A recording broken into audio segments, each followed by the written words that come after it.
Hello नमस्कार, मैं सदर सैफी और आप देख रहे हैं हमारा खास बुलेटिन। बिल्कुल गलत है। पहलगांव हमले पर दिए गए अपने बयान से बैकफुट पर आए रॉबर्ट वाड्रा।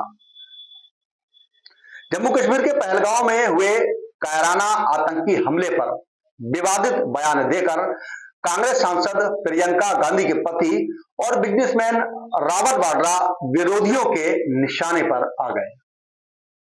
इसी बीच में विपक्ष ने जमकर इस पर अपनी टिप्पणी की है। उनके उस बयान की अब जमकर आलोचना भी हो रही है। चारों तरफ से आलोचना झेल रहे रॉबर्ट वाड्रा ने अपने पुराने बयान को लेकर अब बैकफुट पर दिखाई दे रहे हैं। उन्होंने एक चैनल से खास बातचीत में कहा कि मेरी बातों का गलत मतलब निकाला गया है।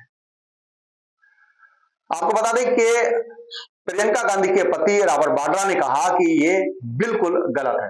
मुझे अफसोस है कि आतंकी हमला हुआ है। मैं खुद पहलगांव जाने वाला था। मुझे भी पता है कि लोग अगर वहां छुट्टी के लिए गए हैं तो उनके परिवार पर क्या बीता होगा। मैंने अपने सहयोगियों को भी करनाल भेजा है। जहां भी जो भी मैं सहायता दे सकता हूं, मैं सहायता देने को तैयार हूं। हिंदू मुस्लिम जिनको भी सहायता की आवश्यकता होगी, मैं सहायता के लिए पूरी तरह से तैयार हूं। ऐसे हमलों के खिलाफ उन्होंने कहा कि भारत का हर नागरिक उठेगा और अपनी फौज को और मजबूत करने के लिए बोलेगा। उन्होंने कहा कि मैं ये कह रहा हूं कि हमें एकजुट होना है, हमें आतंकवाद के खिलाफ खड़ा होना चाहिए। जो भी गलत करता है हमें उसके खिलाफ बोलना चाहिए। हमें ऐसे समय में एकजुट होने की आवश्यकता है। वाड्रा ने आगे कहा कि मेरी बातों को गलत मायने देकर गलत किया गया है। मैं आतंकवाद के खिलाफ हूं और ऐसी घटनाओं की निंदा करता हूं। कभी ऐसा होता है तो हमें पार्टी लाइन से ऊपर उठकर इसका विरोध भी करना चाहिए। इसी बीच में खबर यह भी आ रही थी कि रॉबर्ट वाड्रा ने पहलगांव पर अपनी टिप्पणी दी है, जिसको लेकर सत्तारूढ़ पार्टी ने इसका विरोध किया था। बीजेपी रॉबर्ट वाड्रा के बयान को लेकर शुरू से ही हमलावर दिख रही है। वहीं बीजेपी द्वारा आईटी सेल से प्रमुख अमित मालवीय ने कहा कि चौंकाने वाली बात यह है कि सोनिया गांधी के दबाव रॉबर्ट वाड्रा ने बेशर्मी से आतंकी घटना का बचाव किया और आतंकवादियों की निंदा करने के बजाय उन्हें संरक्षण देने की पेशकश की।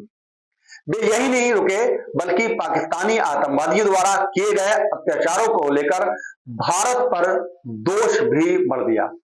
इसको लेकर रॉबर्ट वाड्रा ने कहा है कि मेरे बयान को तोड़ मरोड़ कर पेश किया गया है।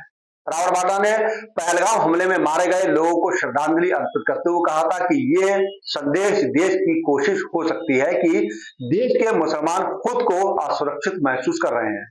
उनके इस बयान पर भारतीय जनता पार्टी ने मोर्चा खोल दिया और लगातार रॉबर्ट वाड्रा पर सत्तारूढ़ पार्टी यानी भारतीय जनता पार्टी के जो लोग हैं वो हमलावर हैं।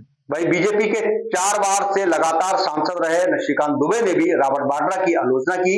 उन्होंने अपने एक्स पर लिखा है कि दुख की इस घड़ी में गांधी परिवार को मुसलमान दिखता है।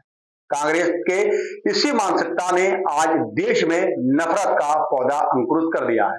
भारत सनातन धर्म के कारण ही कश्मीर से कन्याकुमारी तक एक है। भारत माननीय प्रधानमंत्री जी के नेतृत्व में मजबूत व कायम है और आगे भी होगा।